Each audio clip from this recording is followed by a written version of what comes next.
Olá, meu irmão, minha irmã, seja muito bem-vindo ao programa Palavra Viva. Nós estamos aqui nos estúdios da Missão Maria de Nazaré para levar a Palavra de Deus até a sua casa, até o seu coração. Vamos iniciar então, em nome do Pai, do Filho e do Espírito Santo. Amém. Vinde, Espírito Santo, enchei os corações dos vossos fiéis e acendei neles o fogo do vosso amor. Enviai o vosso Espírito e tudo será criado e renovareis a face da terra. Oremos, ó Deus, que instruístes os corações dos vossos fiéis com a luz do Espírito Santo. Fazei que apreciemos retamente todas as coisas segundo o mesmo Espírito e gozemos sempre da sua consolação por Cristo, Senhor nosso. Amém. Hoje é dia de São Mateus, então o Evangelho está aqui no Evangelho de São Mateus, no capítulo 9, dos versículos 9 até o versículo 13. Dos versículos 9 ao versículo 13, Mateus capítulo 9. Vai tratar justamente da vocação de Mateus, seu chamado. A palavra diz assim: partindo dali, Jesus viu um homem chamado Mateus, que estava sentado no posto do pagamento das taxas. Disse-lhe: segue-me. O homem levantou-se e o seguiu. Como Jesus estivesse à mesa na casa desse homem, numerosos publicanos e pecadores vieram sentaram-se com ele e seus discípulos. Vendo isso, os fariseus disseram aos discípulos: por que come o vosso mestre com os publicanos e com os pecadores? Jesus, ouvindo isso, respondeu-lhes: não são os que estão bem que precisam de médico, mas sim os doentes. Ide e aprendei o que significam essas palavras: eu quero a misericórdia e não o sacrifício. Eu não vim para chamar os justos, mas os pecadores. Palavra da salvação, glória a vós, Senhor. Muito bem, então, hoje no Evangelho de Mateus, Jesus narra aqui, fala aos fariseus sobre a sua missão. Sua missão é resgatar os que estão perdidos, é sarar os que estão feridos, é chamar os pecadores. Afinal de contas, em outro evangelho mesmo, Jesus explica isso, que os que estão são não precisam de médicos, que precisam são os que estão doentes. Portanto, Jesus veio para resgatar aqueles que estão perdidos e desviados. E Mateus era uma dessas pessoas. Mateus, cobrador de impostos, era uma pessoa que vivia, em certa medida, oprimindo as pessoas a pagarem os seus impostos.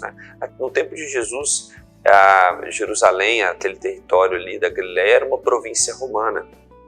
O povo judeu foi conquistado por vários povos ao longo da sua história, oprimido por várias pessoas que dominavam aquela região, e naquele tempo de Jesus havia uma paz que reinava, chamada de paz romana.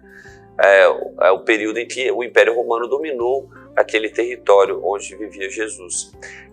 Por um lado, havia algo muito positivo, porque foi um período sem guerras, e também o fato de que o Império Romano permitia que as terras que eram colonizadas, que eram exploradas por eles, seguiam o culto que quisessem. Então, o povo judeu podia viver a sua fé com certa liberdade. Porém, era necessário que o povo pagasse adequadamente os impostos, e eram altos impostos, o que fazia com que o povo não conseguia se desenvolver e crescer financeiramente. Porém, o povo, o Império Romano, usava também de pessoas dentro daquele ambiente, pessoas que moravam naquela região, para serem como intermediadores entre o povo que pagava os impostos e o próprio império. Claro que isso fiscalizado pelos soldados, pelos governadores, aquelas pessoas que comandavam a província. Porém, essas pessoas eram pessoas lá da região mesmo, eram os judeus, do povo hebreu. Só que essas pessoas eram tidas como ladrões, como pessoas que exploravam do povo, porque afinal de contas, ora eles tiravam parte desses impostos para ficar para si, e também porque eles recolhiam os impostos das pessoas, então, e às vezes tinham que ser rigorosos para que as pessoas pagassem. Então, de certa forma, eles eram mal vistos pelo povo. Agora, imagine só, se Mateus era mal visto por ser cobrador de impostos, imagina Zaqueu, que era o chefe dos cobradores de impostos, né? Então, era também uma pessoa muito mal vista, porque era tido também como uma pessoa que explorava dos outros. Mateus, então, é tido como um pecador. Porém, Jesus entra ali naquela casa, Jesus come com aquelas pessoas. Jesus tinha acabado de chamar Mateus para o seguir. Mateus deixa tudo para seguir o Senhor. Mas os fariseus, olhando para aquela situação, viam que Jesus ele tinha um comportamento estranho, diferente dos outros profetas, porque ele se sentava à mesa junto com os pecadores, provavelmente ria junto com eles, conversava, comia junto, e aqueles que eram tidos como religiosos naquele tempo, viam aquilo tudo com muita estranheza, com muita dificuldade, não aceitavam aquele comportamento de Jesus. E Jesus então dá esse grande ensinamento: olha, quem precisa de médico são os que estão doentes. Em primeiro lugar, Jesus reconhece que são mesmo pecadores, mas Jesus diz: eu preciso estar junto com eles, eu vim para salvá-los também. Portanto, às vezes nós olhamos para a nossa vida e nos vemos muito pecadores, principalmente quando nós temos consciência do pecado, consciência das nossas inclinações, quando a gente sabe quais são os mandamentos da lei de Deus, temos consciência das palavras do Senhor. E o mínimo de humildade é suficiente para reconhecer que nós somos pecadores. Que, como diz a palavra, em Adão todos pecaram. Somos pecadores, temos em nós a concupiscência, que é a consequência do pecado original, essa inclinação ao mal. É uma luta constante que nós precisamos travar todos os dias para não cairmos em pecado. E se nós reconhecemos que temos essa limitação, nós suplicamos a Deus a sua graça. Claro que nos esforçando para sermos melhores, mas clamamos a Deus a sua graça para nos ajudar a sair dessa situação. E Ele vem. Como Ele veio uma vez para morrer por nós, nos salvar, Ele também vem sempre, sempre em que nós clamamos a sua intervenção para nos sarar, para nos curar de toda ferida, para agir em nossa vida. Assim foi na vida de Mateus também. Imagine Mateus, com toda a realidade daquele tempo. Mateus, ele era mal visto, mas de certa forma ele tinha uma certa estabilidade, né? Mas não estava contente com a sua vida de pecado.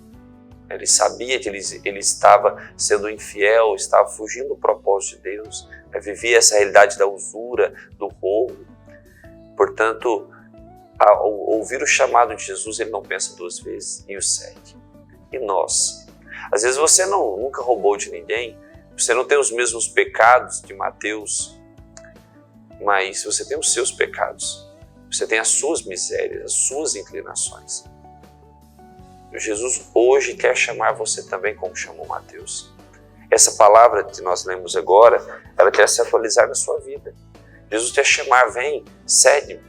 Você será capaz de deixar o seu pecado, a sua zona de conforto, de deixar a situação em que você se encontra para seguir o Senhor.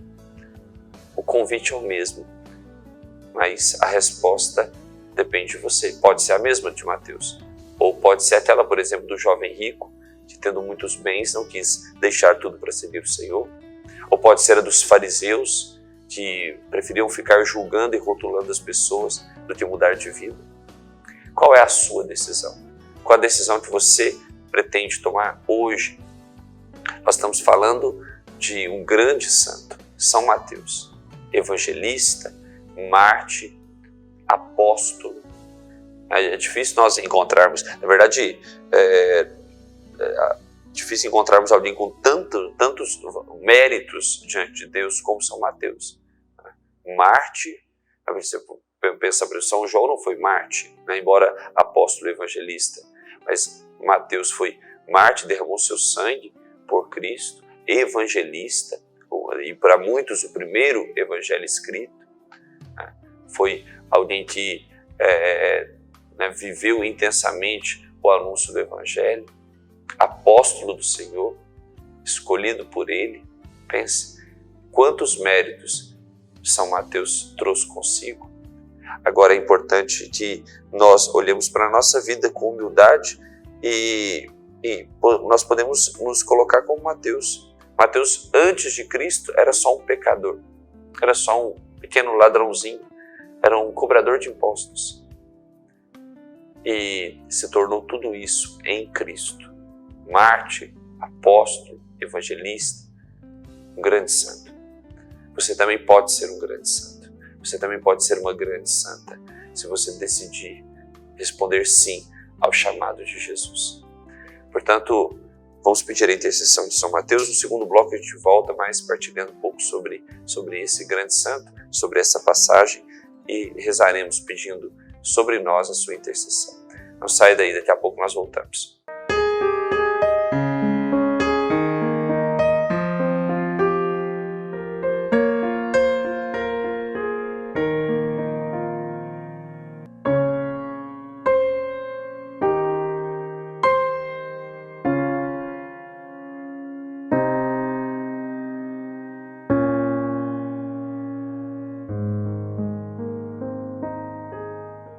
Olá, meu irmão, minha irmã, estou precisando da sua ajuda para que juntos possamos zelar pelas vidas dos idosos que estão lá no nosso lar dos idosos. Precisamos da sua ajuda para manter aquela casa. A sua pequena contribuição mensal, fazendo-se amigo do lar, vai nos ajudar a comprar medicamentos, comida, material de higiene, material de secretaria, pagar a folha de funcionários, também aquilo que diz respeito aos gastos mensais daquela casa. Você pode ser, portanto, um amigo do nosso lar dos idosos. Aqui no telefone que está na tela, você pode então ter mais informações de como nos ajudar nessa obra de cuidado da vida. Ajude-nos é o nosso pedido. Obrigado pelo seu sim.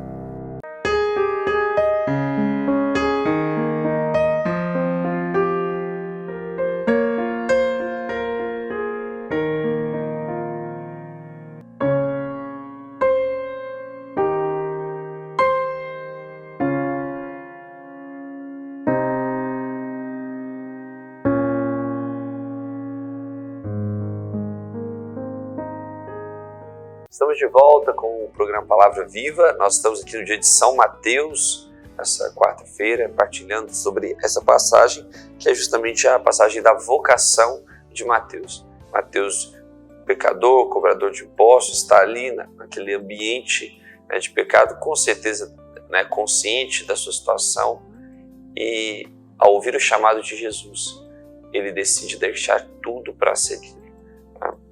Agora, é interessante também que há uma fala de Jesus aqui, quando ele cita o livro de Oséias, no capítulo 6, ele diz: eu quero a misericórdia e não o sacrifício.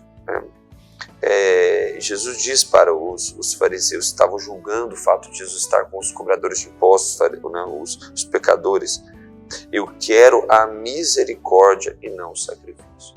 Primeira coisa que nós precisamos entender, de que misericórdia Jesus está falando e de que sacrifício Jesus está falando. Porque a palavra misericórdia, ela é às vezes mal compreendida. Misericórdia muitas vezes é tida como ter pena das pessoas, como ter dó das pessoas, como um sentimento de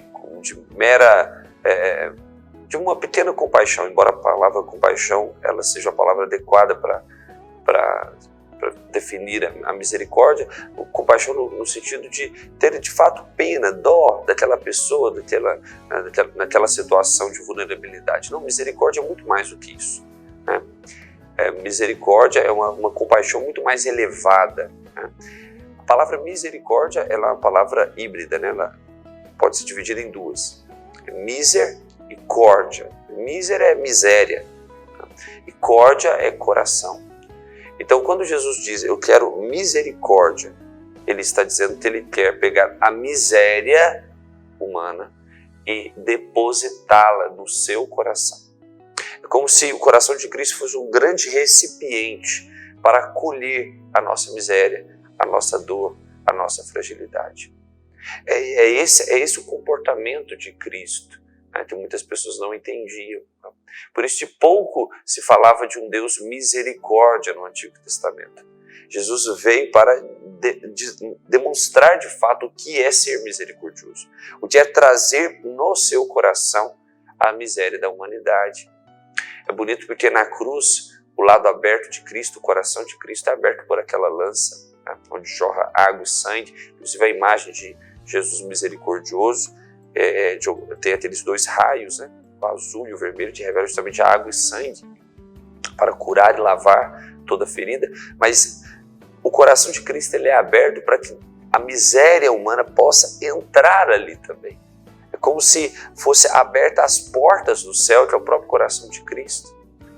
Então, na cruz, Jesus ele dá esta abertura, esse coração aberto justamente para acolher a cada um de nós. Agora, quando Jesus diz, eu quero essa misericórdia, eu quero acolher a miséria humana, e não o sacrifício.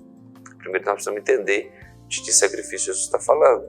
Naquele tempo era muito comum que até mesmo os povos pagãos fizessem sacrifício aos deuses, e até o povo judeu fazia sacrifício a Deus também. Que tipo de sacrifício? Às vezes levavam animais para serem sacrificados, né, bois, ovelhas, pombas, aí dependia da situação da família, né? Levavam esse tipo de sacrifício, né, de oferta, de holocausto, digamos assim, para ofertar a Deus. E Jesus está dizendo deste tipo de sacrifício. Qual que é o sacrifício que foi feito por Jesus? Por misericórdia, o sacrifício dele mesmo, né? Ele foi o cordeiro que foi imolado. Então é como se Jesus dissesse, eu não quero mais o sacrifício de bodes, de ovelhas, de pombas, não. O sacrifício que eu desejo, o sacrifício do próprio coração, da própria vida. A exemplo de Cristo, nós também devemos nos sacrificar. E a atitude de nos sacrificarmos é uma atitude misericordiosa. Porque quando nós nos sacrificamos por amor a Deus, nós estamos agindo com misericórdia para com os outros. Então é como se Jesus tivesse dado, de fato, um exemplo para cada um de nós. Nos sacrificarmos por amor. Não é mais um holocausto de animais, mas é um holocausto de amor. É um holocausto do próprio coração. Né? Santa Teresinha do Menino Jesus, um tratado, né, um compromisso que ela escreve ao amor misericordioso de Jesus, né? Ela fala justamente disso, de um holocausto de amor. Ou seja, é exatamente nesse sentido. Não é mais um holocausto de animais, não é mais um holocausto exterior que agrada a Deus, mas um holocausto interior, o sacrifício do coração, o sacrifício da própria vida. Então, quando nós abrimos mão de coisas que gostamos, quando nós nos sacrificamos por outras pessoas, isso agrada a Deus. Essa atitude, esse ser de si pelo outro, a doação, a entrega, é essa a atitude misericordiosa que Deus espera de nós. E Ele nos deu o exemplo. Mateus seguiu o exemplo de Cristo.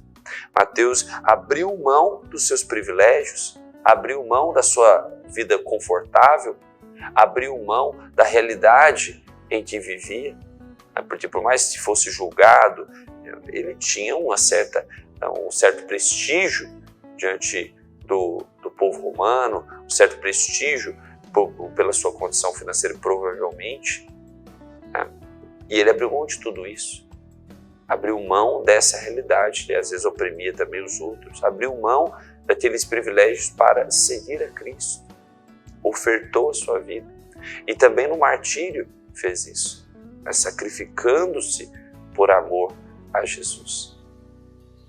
É uma realidade de São Mateus que é interessante. No livro do Apocalipse, São João narra uma visão de 4 seres viventes. Né? Os 4 seres viventes são o leão, o homem, a águia e o touro. Né? E a tradição da igreja relaciona esses 4 seres viventes com os 4 evangelistas. A águia São João, o touro, São Lucas, o leão, São Marcos, e o homem é Mateus. E é interessante porque Mateus é o primeiro evangelista e tido por muitos como de fato o primeiro, cronologicamente. Por aquele, alguns consideram Marcos, mas outros consideram Mateus, e faz mais sentido de fato que seja Mateus, porque Mateus é testemunho ocular. Mateus ele tem um discurso muito completo da sua narrativa evangélica. Portanto, faz muito sentido que os outros, de alguma forma, tenham se embasado neste evangelho, que é o evangelho de Mateus. Mas é curioso que o homem seja considerado em Mateus. Por quê? Porque nesse nosso processo de santificação, nesse processo de nos tornarmos semelhantes a Cristo, nesse processo de vivermos plenamente o nosso batismo, sendo como Cristo reis, sacerdotes e profetas, nós primeiro precisamos ser humanos, primeiro precisamos ser gente, primeiro precisamos ser homem. Então, nesse percurso dos evangelhos, o primeiro seja o homem. Porque às vezes nós já queremos ser santos sem sermos homens primeiro. É o primeiro passo da santidade. É ser humano, de fato, viver como ser humano, para depois viver essa realidade do reinado de Cristo na nossa vida, do sacerdócio de Cristo na nossa vida e da divindade de Cristo, do profetismo de Cristo na nossa vida. É como se o leão representasse o rei, o touro, o sacerdote, e a águia, o profeta, aquele que vê, aponta as coisas do alto, que voa, que aponta a divindade. Portanto, para seguirmos esse processo, primeiro é preciso ser homem. E Mateus, de alguma forma, ele revela isso com plenitude no seu evangelho. É o Filho do homem. Ele começa o seu evangelho com uma genealogia, mostrando que Jesus veio da descendência dos profetas, da descendência dos patriarcas. Portanto, aqui há um ensinamento interessante vindo de Mateus no dia de hoje. Primeiro é preciso formar a nossa humanidade. E aí eu quero rezar com você nesse sentido. Quais são as fragilidades da sua humanidade? Quais são as limitações da sua humanidade que você precisa vencer? Que você precisa crescer? Que você precisa restaurar na sua vida? Quero convidar você nesse momento então a rezar comigo e a rezar pela sua humanidade, pedindo que o Senhor venha em teu auxílio, venha amparar o seu coração, para que você realmente seja uma pessoa misericordiosa, para que, a exemplo de Jesus, você possa, de fato, ser alguém que se compadece pela dor do outro e que não fica olhando somente, remoendo o seu passado e os seus pecados, mas ouvindo o chamado segue-me, deixa tudo e segue o Senhor. Assim como fez Mateus. Abandone sua vida de pecado também. Abandone sua vida velha também. E decida-se de uma vez por todas seguir os caminhos do Senhor. Esse é o convite de Jesus para você hoje. E vamos pedir a intercessão de São Mateus, mas também a da Virgem Maria, aquela que de forma perfeita seguiu o seu Filho Jesus. Ave Maria, cheia de graça, o Senhor é convosco. Bendita sois vós entre as mulheres e bendito é o fruto do vosso ventre, Jesus. Santa Maria, Mãe de Deus, rogai por nós, pecadores, agora e na hora de nossa morte. Amém. Então é isso, meus irmãos. Quero agradecer e louvar muito a Deus pela sua vida. Convido você a divulgar o programa Palavra Viva para mais pessoas também. Deus te abençoe. Em nome do Pai, do Filho e do Espírito Santo. Amém.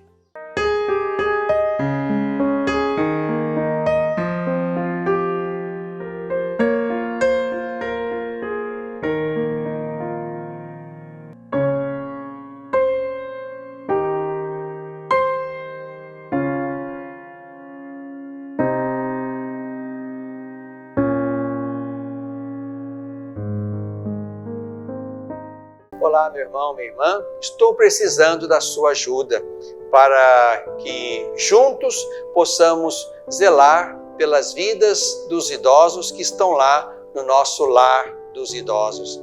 Precisamos da sua ajuda para manter aquela casa. A sua pequena contribuição mensal, fazendo-se amigo do lar, vai nos ajudar a comprar medicamentos, comida, material de higiene, material de secretaria, pagar a folha de funcionários, também aquilo que diz respeito aos gastos mensais daquela casa. Você pode ser, portanto, um amigo do nosso lar dos idosos. Aqui no telefone que está na tela, você pode então ter mais informações de como nos ajudar nessa obra de cuidado da vida. Ajude-nos é o nosso pedido. Obrigado pelo seu sim.